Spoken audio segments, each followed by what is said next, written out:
அவர் ஒரு ஆளுநர் சுயமாக முடிவெடுக்கக்கூடிய இடத்துல இருக்கார், நாங்கள் சம்பந்தம் இல்லை, அதற்கு மேல் ஆளுநரை நாங்கள் மாற்றி விடுகிறோங்கிற சொல்லுவாங்க.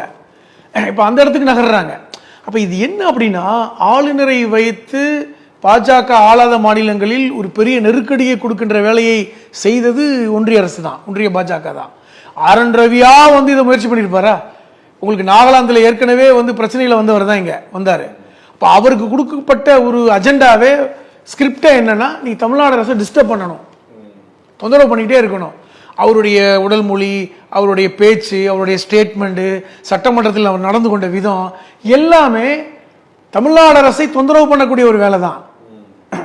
அனுப்புகின்ற மசோதாக்களை கிடப்பில் போட வேண்டியது, நினச்சா எடுத்து ஃபைலில் போட வேண்டியது, இல்லை நாங்கள் பெண்டிங்கில் வைக்க வேண்டியது, சட்டத்தை மதிக்கிறது இல்லை.